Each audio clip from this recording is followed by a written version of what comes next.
Yes, Karthikeya.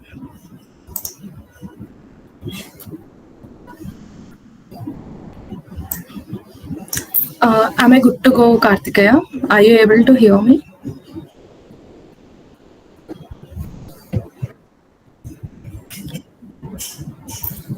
Hello, everyone, and welcome.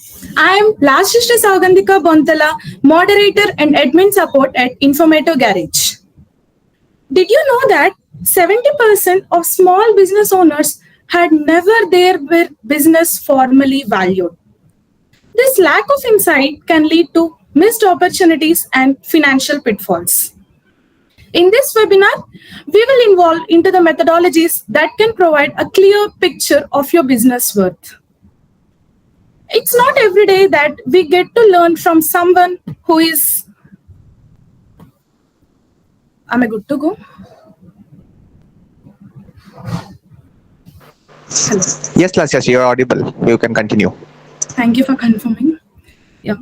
It's not every day that we get to learn from someone who is not only walking in our path to become a chartered accountant, but also lifting others along the way.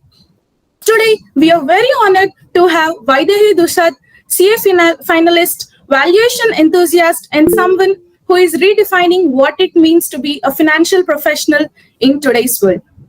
From presenting award-winning papers at national conferences to hosting events like National Conference and serving on the editorial board of Casa Jaipur. She has consistently been above and beyond, not just for her own growth, but to contribute meaningfully to the finance community. In today's session, Vaidehi will be taking us through her story, her learnings, and what it takes to build a fulfilling, purpose-driven career in finance. Let us give a heartfelt welcome to Vaidehi Dusad.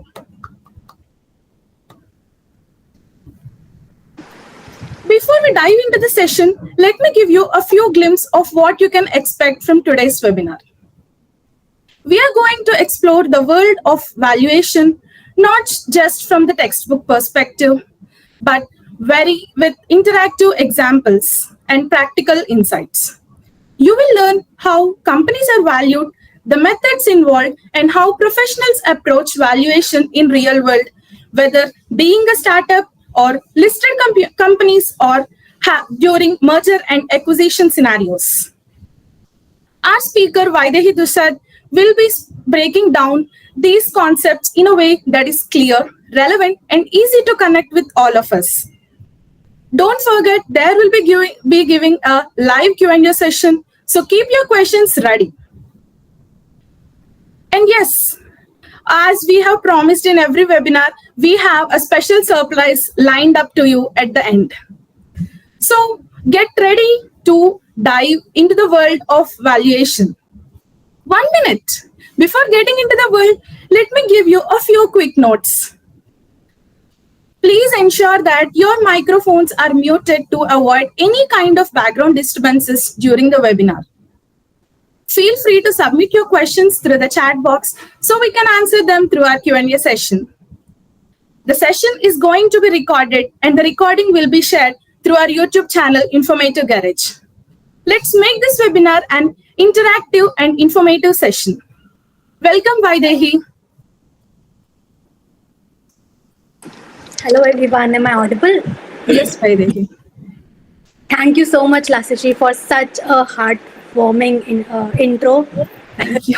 Thank you so much, entire team of Informative Garage, Karthikeya, and all of my friends, and everyone who took out the time to join for this session. Thank you so much, and it means a lot to me. Thank you. So, can we begin or? Yes, Vaidehi, we can begin. Okay. First of all, yes, as I would like to say that I'm really grateful for you, all of you all, that you joined for this session. It really means the world to me. And I am no expert, and there are people who have actually spent their entire ages working in this field. So I'll try to sum up and keep it very short and crisp to deliver you what I have learned in past 1 or 2 years of my articleship. Before that, I'd like to tell you that there is this PPT that we have created, and it's basically a notes kind of content so that when you want to use it, if you want to use it later, the team will share the link to you on the chat, or even you can ask me on the IDs or on the group. The PDF and the link to the PPT will share it to you later. And as Lasya Sri said, that we also gonna have a Q&A session, and if you have any doubts and or the queries, you can interrupt me or in the chat box, or we can have it later in the Q&A session. So shall I present my screen? Yes, Vaidehi.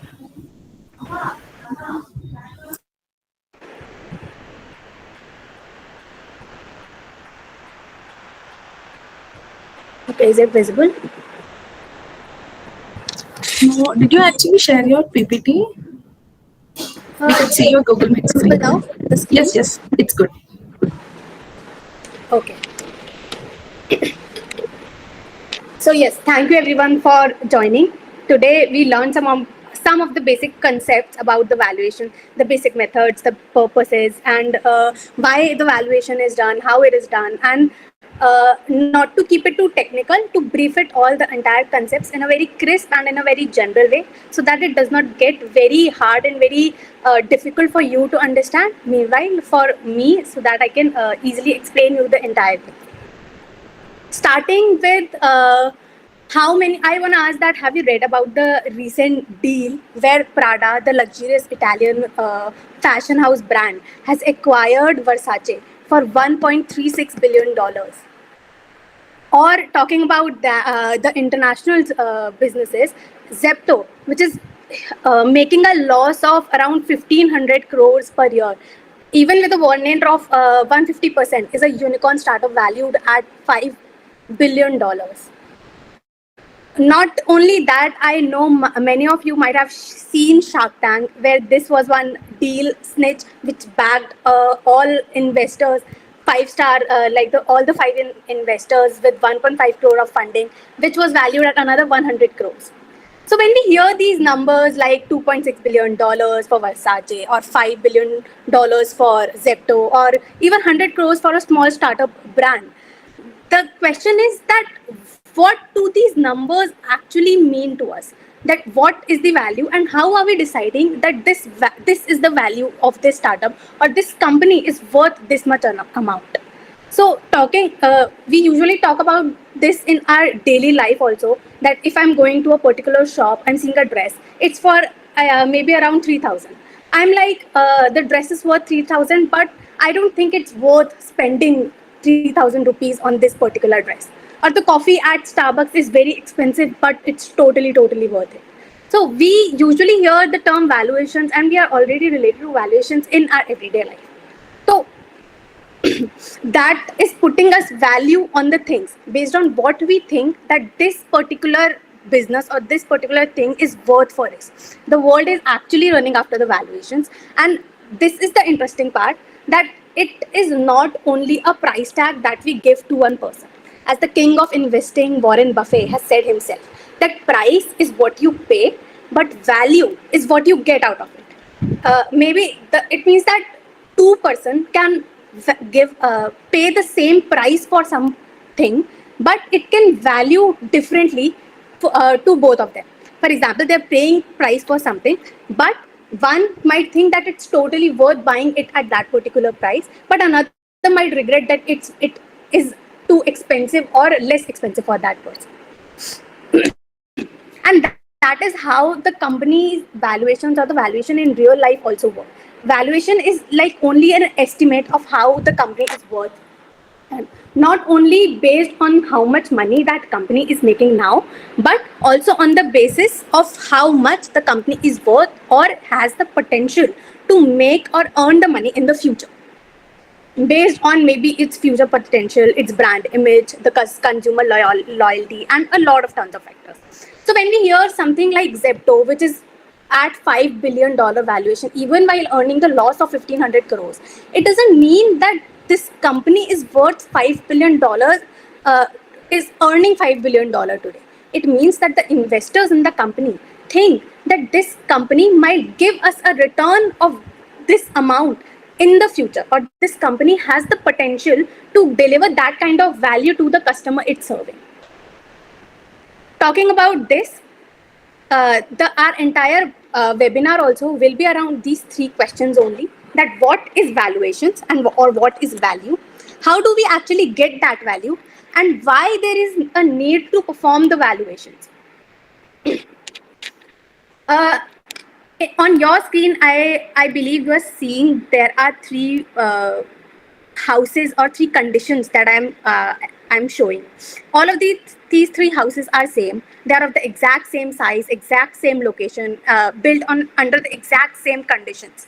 But each one house can sell for a higher price or another can sell for a lower price. Why? Because the situation of because of the situation of the market, or the situation where people think that this house or this place or this building or value is not or is worth more than that. For example, in house 1, the house is selling for maybe 500,000. It is built on the entire normal. It is built under entire like normal condition. So the buyer thinks, or the seller, both of them think that according to the rental income this house is gonna give us, or according to the location, the condition, the fair. The house is worth 500,000. The buyer buys it for 500,000 and the seller sells it for the 500,000. So the fair value is equal to the market value of that house. Whereas in the second scenario, where maybe there is just some news that nearby to this house, a big Asia's one of the largest complex is going to build. So now suddenly there is such a huge demand of this house in the market. Everyone is scared that maybe this house might sell, and we would definitely invest in it for future because the worth of this house will be more in future. Okay? So even if the true worth of the house is 500,000, but the people might think and they are ready to purchase it for $600,000, and the house actually sells for 600,000. So this is a condition where the market value of the house is more than the fair value of the house based on the conditions it is put in. Just like Zepto that I talked about, that it's $5 billion. It reflects the market value of that startup. What people are actually willing to pay for this particular startup. It does not mean that it based on its fundamental that this startup is actually worth that amount. Maybe the startup investors of the startup think that based on its future potential and the growth, that they're willing to pay this $5 billion for this particular company, even when it's earning a loss, having a loss of 1,500 crores a year. Similarly, in situation 3, where this is the exact same house, but the seller, maybe he's in a need of urgent cash, or maybe he's in some trouble and he wants to sell the house quickly and generate the cash out of it. Even when the house is fairly priced at 500,000, but for due to his own needs or due to the market, the house might sell at $400,000. So even if the fundamentals of the house are completely in favor, it has same in like the company also, that the fundamentals are very strong, they are in favor, but due to the market crisis or the company might be in a struggling phase. So temporarily, the investors do not think that this particular investment is worth its full potential, so they might undervalue it. This is where the fair value of that particular investment become greater than the market value. Talking about valuations, there are basically 3 registered classes for valuing: land and building, which includes the things like real estates, plots, commercial buildings, residences, etc. Plant and machinery, which includes factory equipments, machines, production setups, and other things. And securities and financial assets, which actually includes valuing shares, startups, investments, and company valuation. All of the 3 things are very important, but for this particular session, we are only focusing on securities and financial assets, because this is where the our career or the future things are defined. Like, this is where I have worked, and this is what I'll be going through you all in this particular session. Because all of the things that we just talk about, the startups, the investment, all of the things are covered under securities and financial assets. So, taking you back to fair value and market value. So, market value is the value which the people think that are determined by the forces of demand and supply in the market. But the fair value is an estimate of a business based on what its true worth is, based on its fundamentals like earnings, like cash flows, like the assets or liabilities, or the future growth potential of the company.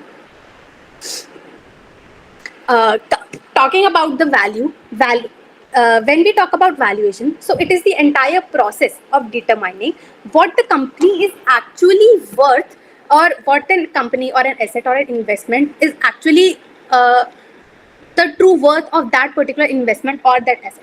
Okay. So when we talk, is that investment worth it? Is it a good time to buy? Is it not a good time to buy? So that all the things come under how we are valuing it, because prices in the market do not always reflect the true value of the business. When we talk about valuations, we compare it with both science and an art.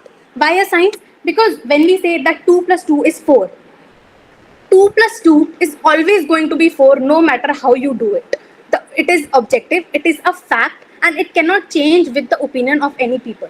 Similarly, like the historical financials of the company, the revenue it has earned till now, the profits, the cash flow, it cannot change over time. The ratios which it has with other companies, like the PE ratio or the ROI ratio, the track records or the data that this company has, cannot change.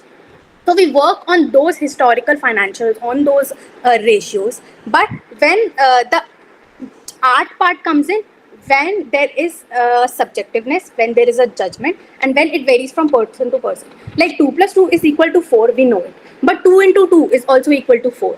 8 divided by 2 is also 8 divided by 4, 2 is also equal to 4. Or 1 into 4 is also equal to 4. So this is where the valuation as an art comes in, because it is very subjective based on the personal bias of the person, and based on the management quality, the industry competition this has, the microeconomic or the macroeconomic factors, or the forecast or the assumptions we take of that business or of that company. So many people can assign different values to the same company, but they can be both, they can be right. So when we are talking about valuations, it's not just about crunching the numbers. It's more about understanding that what is the story behind that numbers. Where does that company come from? How is it has worked, and what do you think that it can work or in the future? So valuation as a science gives you always the facts, the historical number, but art gives you the judgment on how you think that this company can deliver value to the people. So we have learned that what exactly is the value and how are we, what is valuations. But the next question comes is that how do we actually get that value? To get the value, based on the assumptions that we have seen, there are many multiple methods of valuations to determine the company's worth. And there are 3 of them. There are many more other methods, but these 3 methods are the most widely used methods for valuation. The first and foremost is the asset approach. The asset approach is same. I think we all might have learned that in our AFM subject also, the net asset method, in which we take the fair value of all the assets of the company, subtract the liabilities from it, and then we get what the company is worth based on its asset. It's usually for businesses which are very asset heavy, like the real estate businesses or the manufacturing company, but not for the businesses who are earning a good cash flow. For example, a business, it's a net asset method is for a business who is not running actively or is not undergoing concern. If the company is new, when it has not started earning cash, then we can use this method. But when the company starts earning, this method does not become relevant. The next method is intrinsic value method, or the income approach, which is DCF, discounted cash flow. I'm very sure that you might have heard this term in your AFM subject. So through DCF, we find out the intrinsic value of the business, that what this company is actually worth based on the future cash flows. Through intrinsic value, we do not look at the company or we do not compare it with the other company. We look at the fundamentals, project its cash flows, and then direct that determine the worth of the company. For example, it is not basically defined by what is the market mood, or it is not affected by the trends of the market or the noise or the market expectations. Rather, we focus on the kind of business that the company is running and the kind of cash flows that it's expected to earn in the future. So to actually calculate the fair value or the present value of the business, we start by looking at the company's current earnings. Based on that, we project the future cash flows of the company which it might generate, and then through the future cash flows that we assume, we actually discount the cash flows on the present value based on some particular discount rate, which we call the weighted average cost of capital or the cost of equity, considering all the risk that the market or the volatility or the uncertainty of the market. So it's actually can be very tricky if the company is a new company or when a company is under financial crisis. But it's a very good easiest when we know when a company is particularly stable and when it is very easy to predict the cash flow. Again, here we are predicting the future cash flows of the company that it might earn based on the current performance of the company. So usually the forecast period is between 3 to 5 years. From 3 years to 5 years, but there are times when we can actually predict it to 7 or 10 years. But the further we predict, the more difficult it becomes to predict it correctly. Like the estimate becomes very high, so the more prone to error it becomes. And while projecting the cash flows of the company, we take into consideration the operating margins, the capital expenditure that the company can earn, or the revenues and the taxes, the working capital, to actually determine that what this company can be worth in the future. The third approach, which is the relative valuation approach, is very different from the DCF approach that I just told you. It's basically based on its relative valuation is basically determining the value of a company based on the comparable or the peer companies.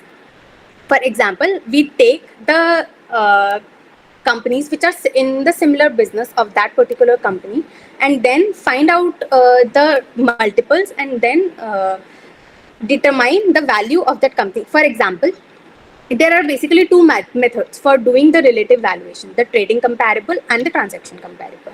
The trading comparable means that we select a company, we compare it to the listed companies which are in the similar sector or similar doing the similar type of businesses, and then we find out some ratios or some multiples, maybe the multiples of the market price, or maybe the multiple of the revenue it's earning, the EBITDA it's earning, and then we compare it with the peer companies that it's relatively high or relatively low. Same as in transaction comparables. For example, if I want to value Swiggy, then I look the similar companies in that sector like Zomato, Eatshare or Zepto, and look at its past transaction history. That's a similar transaction. For example, Swiggy wants to acquire Swiggy Instamart. For example, it's acquiring Swiggy Instamart. So we look at the similar transaction that has happened in the past of the similar industry. For example, Zomato acquired Blinkit, or something like that. So we look at the similar transaction that have happened in the past in the same industry, and then compare it to determine the value of our own company.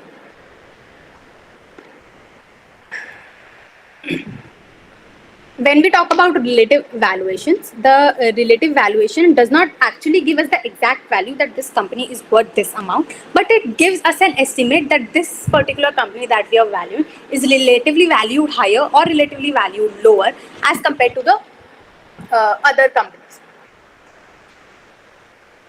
So why there even is a need to perform valuations, or why is it so important for us in our daily life to perform the valuation? So as I said, that valuation is very subjective and it can differ from a person to person. But when we are when there are very various scenarios when there might arise a need to perform valuation. Like for example, if you are selling a business, then it's mandatorily for the merchant, for the banker to determine the value of the business, or when you are acquiring a business, or when you are trying to raise the money, or just a second. Is my video visible? No, Vaidehi, your video is not visible, but your presentation and voice are good. Actually, my camera was on. I thought that my video is visible. Now is it? Yes, it's good. Yeah. Okay. Actually, my camera was on the all the time, but it was not. Okay. No problem. Now is it okay? Uh, Vaidehi, your video is just stuck. Just try on it.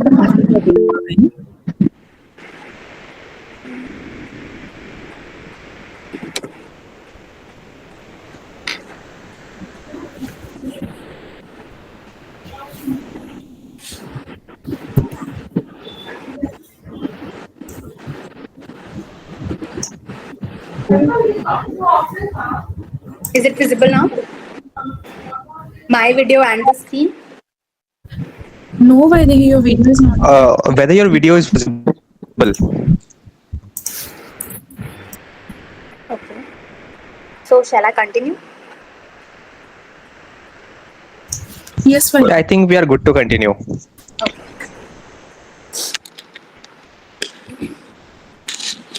Yeah.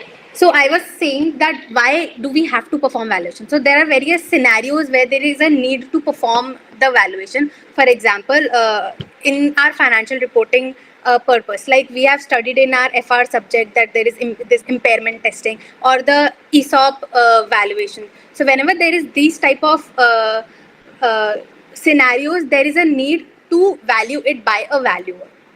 Another, there are the regulatory purpose, like there are many income tax compliances, or there is the rule as per income tax or the SEBI regulations or the FEMA regulations, through under which we have there is a need to determine the value and give a report from a valuer that this company is worth this amount according to the value.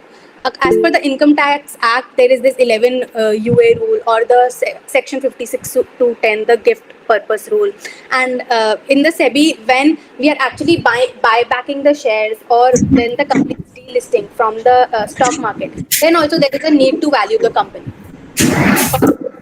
As per the FEMA regulations, for example, if an Indian company is trying to invest in a company outside India, or vice versa, if a non-resident person is trying to invest in a company incorporated in India, then also there is a need to get it valued by a valuer. Another aspect of this is the transaction purpose. Like for example, if two companies are merging, or one company is trying to raise funds, or we usually value the startups, or if a company is going into IPO.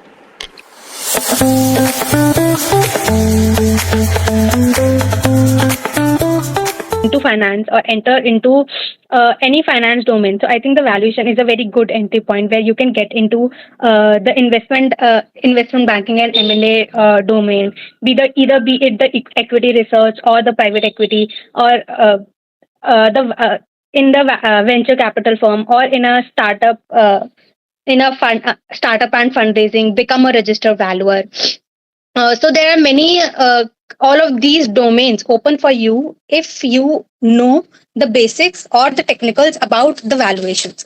So apart from this, the prerequisites that you have to carry with you while working in this career is that you have to have a very good hold on the PowerPoint in Excel, financial modeling, and you work and you get to work on various financial models as well as the valuations model. You get to make your own model.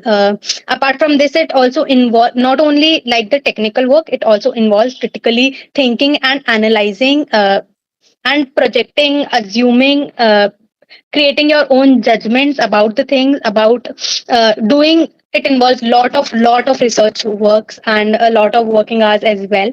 Communication is another part of it. Like there is a lot of client dealing, there is a lot of client presentations that come into it. You get to work on various tools like Capital IQ, Bloomberg, and PitchBook, and there are many other tools that you get. So overall, this field as a complete career domain is very fascinating.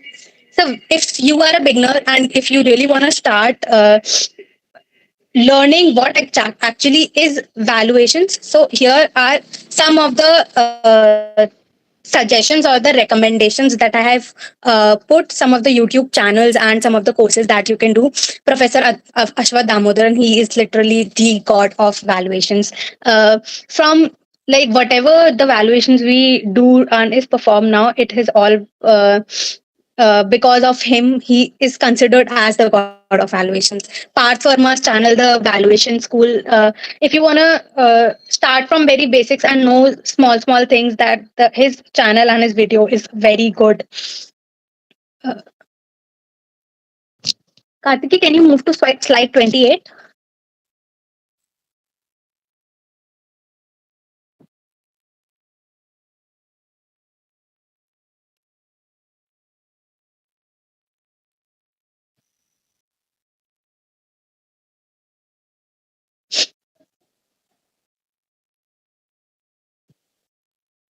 Slide 28.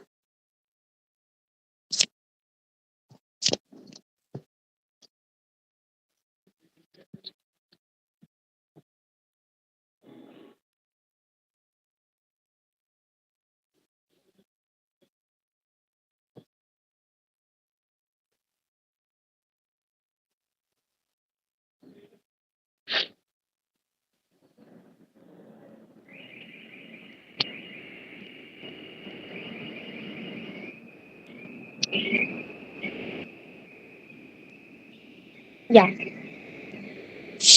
So there is this. There are many courses from Corporate Finance Institute that you can do when you visit their website. I've actually put on the links to everything so that you can go and actually refer. Wall Street Prep and Merger and Acquisitions are the website which, if you want to get too technical and want to know more and get into details of how actually to build a model and how to actually run a model, then these YouTube channels are very worth it. Like if you want to very start from the basics, Pathworm and Ashwathamudan videos are a must watch.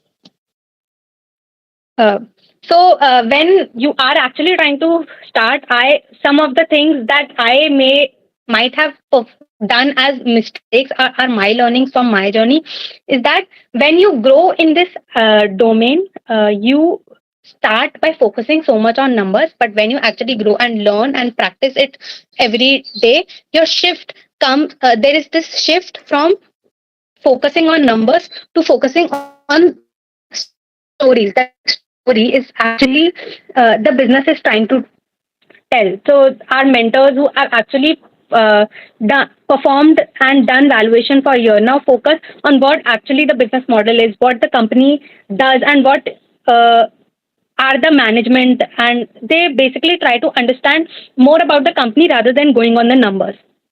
And if you want to really start, do not just like watching 10 YouTube videos is like building your own model, starting working on your own model is way better than watching 10 videos, learning about it, and then going into uh, building model. So first start doing it, practice it in your everyday routine so that you can like learning by doing is actually the key. And in the one of the best things that I really love about this field is that there is a lot of research work. There is a lot of people that you meet and a lot of like gripping into the fundamentals and gripping into that what the business is, learning about the new business models every day. Yes. So if any one of you have any type of questions to ask, okay, we can you can just share it on the chat, and I'd love to answer them all. Uh,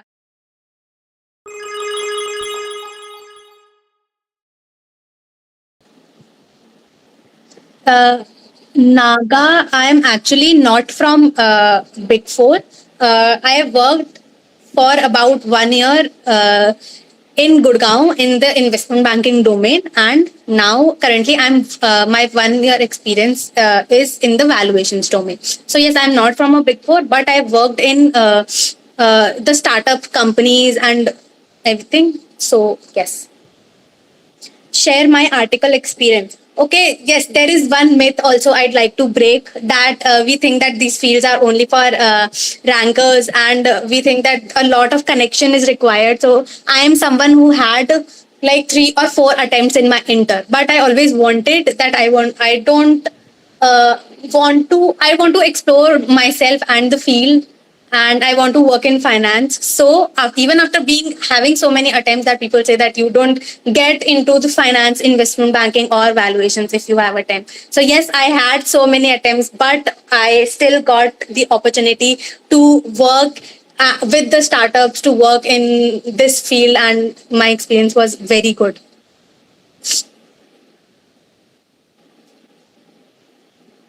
Harsh, I told you my journey till date. It has been completely lot of ups and downs. There were many things that I have learned. Moving out of the house was also a big thing for me. Uh, so yes, the if you talk about experience, it was very good, and I'm very glad that I took this step for myself to learn something apart from the traditional work that CAs do. And I find uh, like I feel like this is the work of interest of for me, and I can do it uh, for as long as I think I can do it for a very long time. How true is a valuation report? Suraj, this is a very subjective question, but based on the methods and the everything that the approaches that we use, a valuation report is more about the story that it depicts. It's true, but it's it depends on the transaction that is happening most of the times. Like for example, if there is some M&A transaction happening and the investor want this particular value, so majority of the time we are even given that this is the value that we have to depict through our model. So it's very subjective. What are the Hey, challenges? Vaidhi, I Yes. have a question. I have a question. Yes. Uh, registered valuer is a very sought after profession in the current times. How do you look at its future opportunities, or future from a future perspective? Can you repeat your question? Like I could not hear you Ha, after the register value part. uh, I mean, how do you see the profession of a registered valuer from a future perspective? Is it booming or is it going down? No, I believe that India has around, I think, more than like thousands of startups that are working currently, and there are like only 1,500 or 2,000 actual registered. The number of the ratio of the startups that are working and the register value that are registered is very less. So I believe that this is a very blooming field, and yeah, the actually when we talk about like every day there is some or the other news that this startup raised this much funding, this company acquired that company. So all of that needs valuations or valuation report or the valuation to be done. So I think that this field has a very large and a very great scope, and not only about the valuation. If you want to enter into and make a career in finance, then this is a very good entry point. As I mentioned, that you can enter into investment banking, you can enter into private equity, or venture capitalist, or there are many other fields that you can go with while performing the valuations. But if you are into full-fledged valuation practice, yes, still there is a lot and lot of scope to get. Thank you, Vaidehi. Just one final question, if I'm allowed to. Yeah, sure. What do you think? The valuation sector is heavily chartered accountant dominant, or is it something that can be done by people who are not chartered accountants? Actually, there is a separate exam that you have to give for being a registered valuer. So not everyone can be a registered valuer. You have to give a particular exam and get registered under a particular registered valuer organization.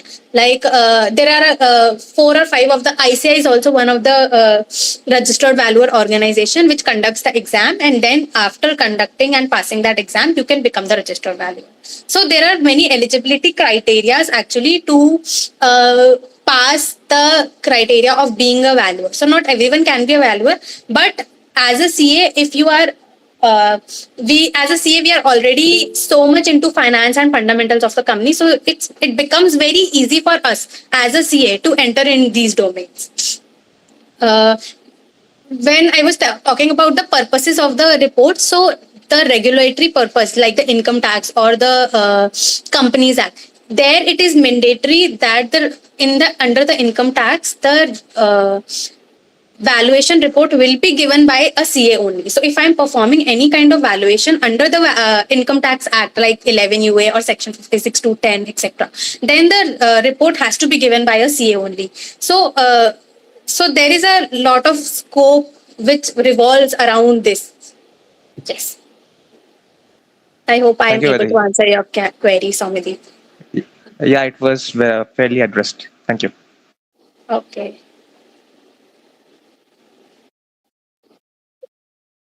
Yeah. Yes. I'm looking at them only. Zaid Omar, what are the challenges we get during the valuation process? Okay.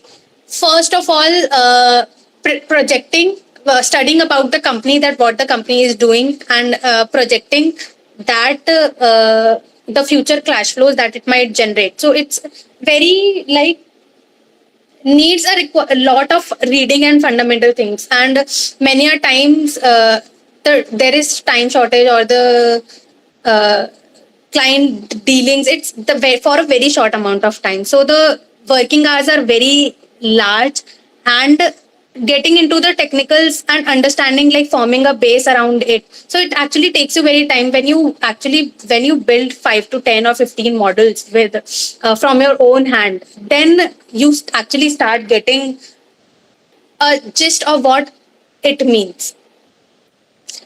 I have a startup and I want to know how to value it, and people value it differently. Like some people said 4x of a turnover is value of a business. I want to go for pitch. Let me know how to value it in layman terms and in a generalized way. Okay. Uh, I actually don't have the expertise to answer that question. But yes, as per the valuation approaches, there are many different kinds of methods that you can use to value your business. So, to when if I give the Shark Tank example, if someone says any of the Shark Tank, that how are you putting this value to this particular to your business, so he says he like 10x of revenue, 4x of revenue, or we are currently earning this much profit, so we can project that we can earn at least 2x or 3x of it. So either you compare it with the companies who are working in your similar industry, or you look at the potential of your own company and then give it a determine that what it's actually worth it. I hope I'm able to answer you, Madhu.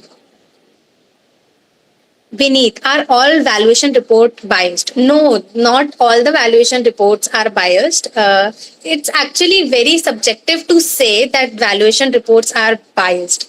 We cannot directly say that they are based. It involves a lot of judgment. It involves a lot of assumptions, lot of forecast, and a lot of uh, factor consideration about the risk, about the market situations, because no one can actually predict that what is going to happen in the next few years. So we cannot say that it's biased, but yes, it's based. It's like there is almost an equal ratio of how it's based on fundamentals and it's based on judgment.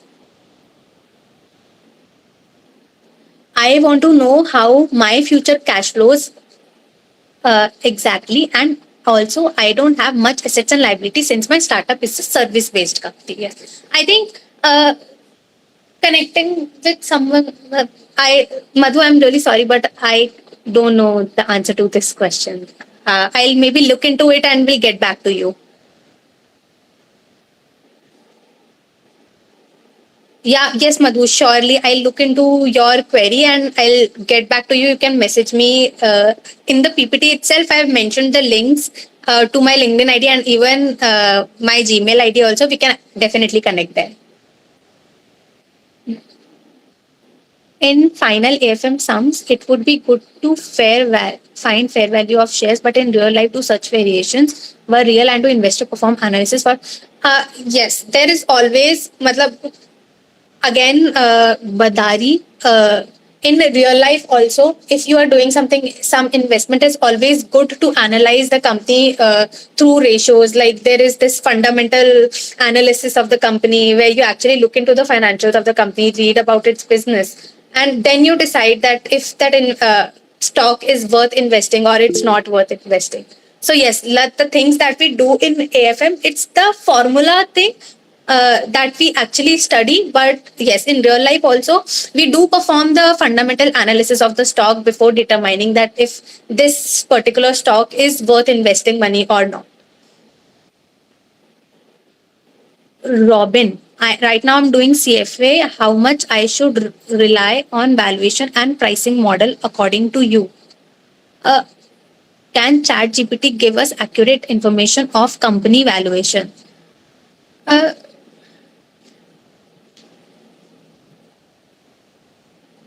ChatGPT again is very good in giving you general information about a company.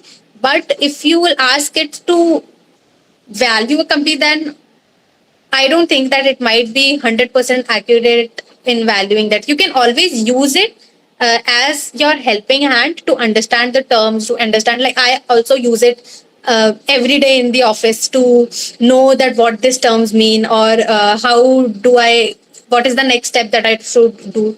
But yes, it cannot accurately give you the entire valuation of a company. Suggest easy subject in SPM set C and set D. Naga, I'm really sorry that actually I am registered under old scheme of articleship, so I've only given two set, which was cost and law. But I think one of the set in set C is valuations also, and yes, and one of my partners in our firm, he is the one only teaching valuations in that module. So I think valuation is something you can consider, and maybe you might study about it more. So I think it's very good. Vineet, if a startup is loss making, so how to value that startup? I that is why I took the example of Zepto, that it's making a loss of 1,500 crores, but still it was able to get a valuation of $5 billion. So it's not about that what the company is performing right now, but what story you can tell about your own startup that make your investors believe that this startup is worth that thing.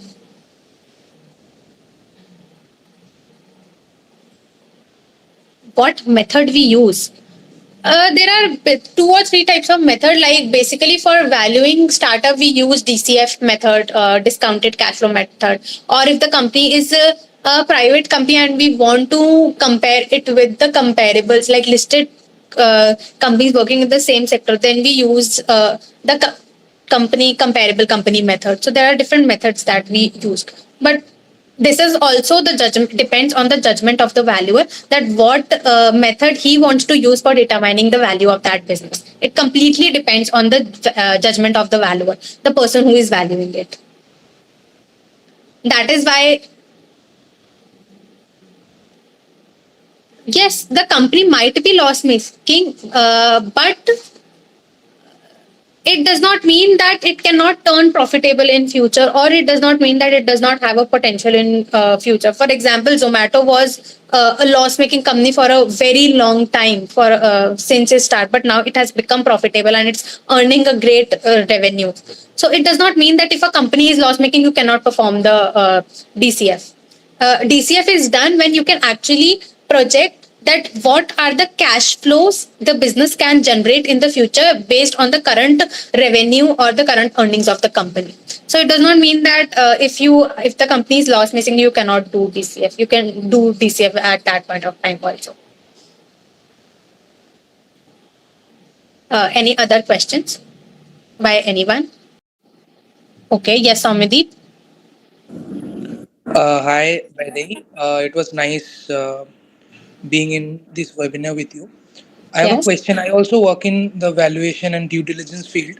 So I want Okay. to know one opinion from you. Mm. Like currently, you have heard about the blue smart blue smart scam, I think, Yes. and also there are several loss making companies given Mm. lot of valuation by mostly they are done by big fours Mm. and uh, last year government has like obliterated eliminated the section of angel tax. Mm. So don't you think that when valuation is a kind of fad in India where many people are coming into this area just to seek valuation and government is exempting the investors to give tax on higher valuation by eliminating the angel tax provision, don't you think it is bad for the startup ecosystem? I think I'll have to do more research on this. I'm really sorry. Okay, sure, okay, no Yeah, problem. It was great. but a great point. Yeah.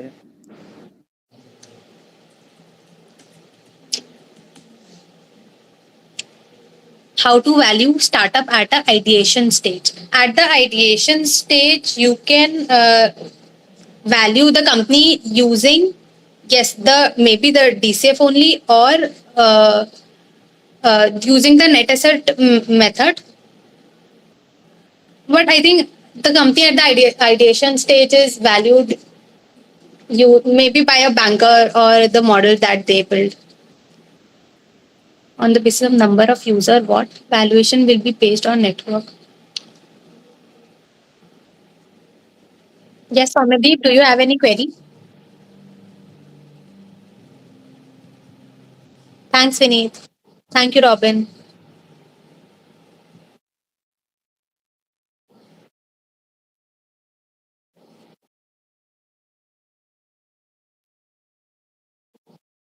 Have you ever performed the valuation of a partnership firm? If yes, how is it different from the companies? Somadeep, I have actually not performed the valuation of a partnership firm, but we have had very interesting some of the interesting cases, like one of the case in which we actually valued human resource, even we valued humans of the company, like there was a valuation of a human resource valuation. So there are very interesting cases that we get to. There was one case in which I valued NPA, like NPA when the amount is overdue for more than a particular period of time. So there were many accounts of a bank who went NPA, and I was given the chance to value it.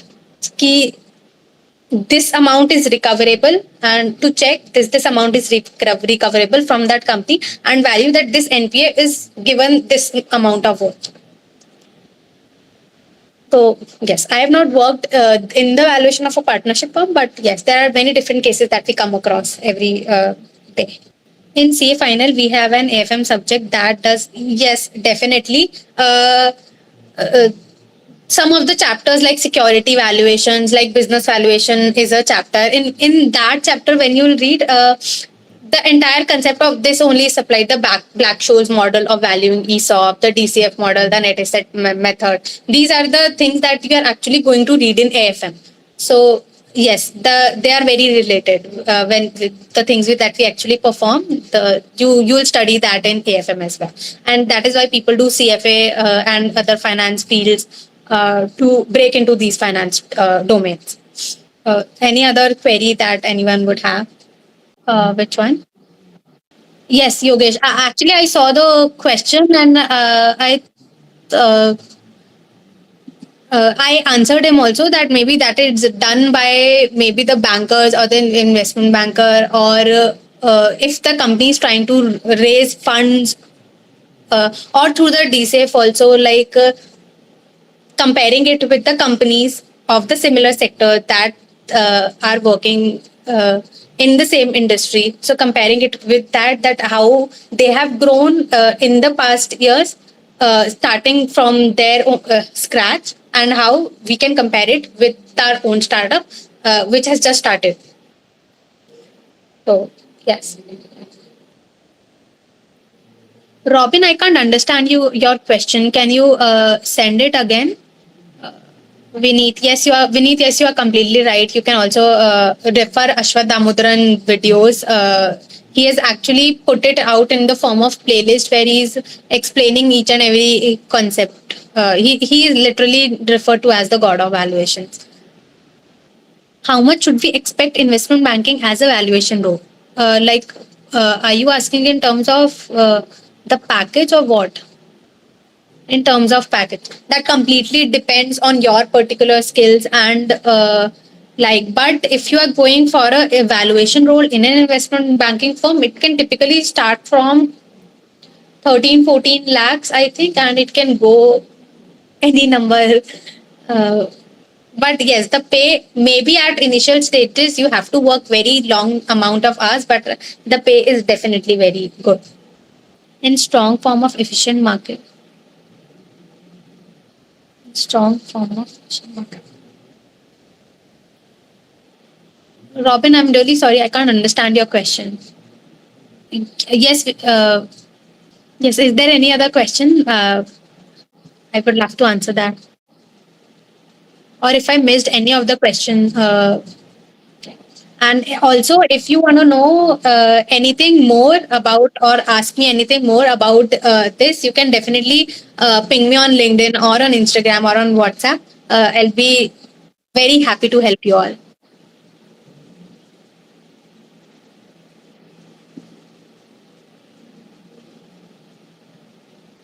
Actually, I don't Hindi, many YouTube channels, they skill in Hindi, we can refer in English. Yes, the Harish, the Ashwath Damodaran channel, it is completely in English. It is, and the Merger and Inquisition channel. I'm not able to share my screen, but I've shown you that I've put some of the recommendation channel. Which are actually in English. There is this channel called Mergers and Inquisitions. This is completely in English, and the Ashwath Damodar channel, that is also in English. So you can refer it if you can't speak in Hindi, or if there is a difficulty in understanding Hindi.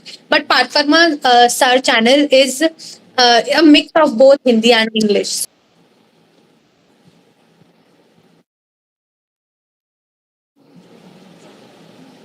Yes, yes. The link is in the comment section.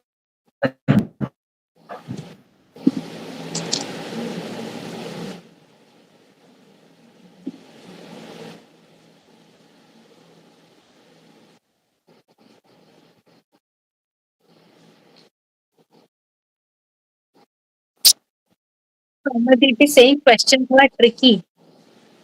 I try to keep it very basic, Somebody.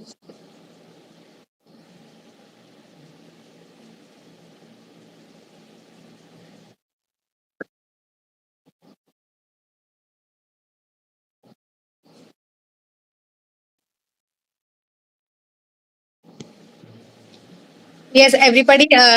First of all, before that, I just want to say something that thank you for sparing your almost 1.5 hour for sitting on the cameras, on the meeting to actually listen to it. It really, really, really means a lot to me.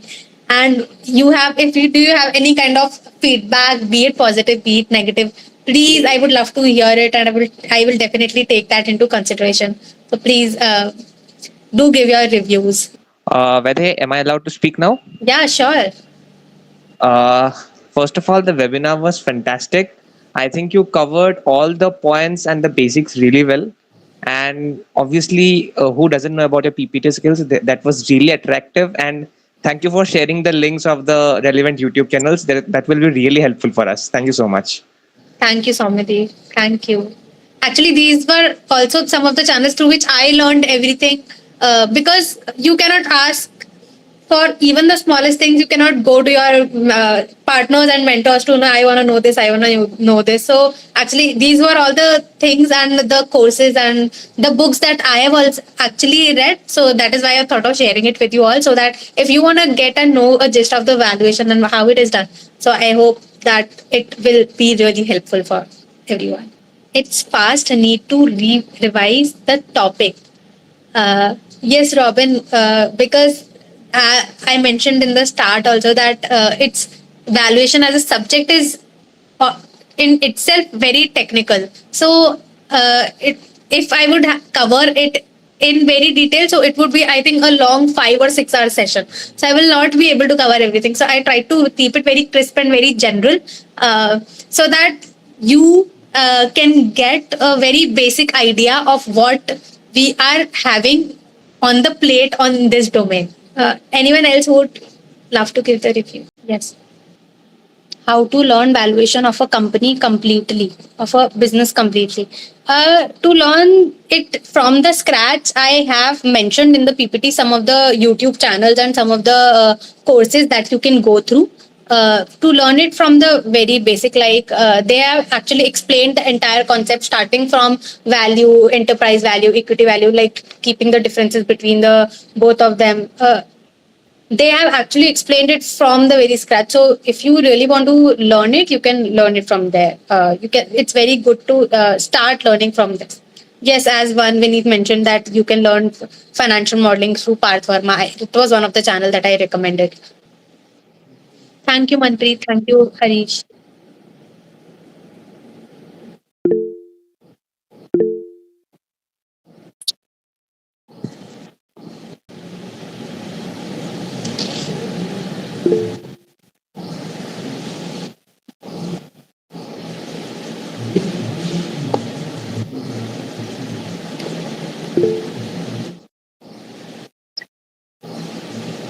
Thank you to the entire team of Informative Garage and Lasya Sri, Karthikeya, Somyadip, especially. Thank you so much, everyone.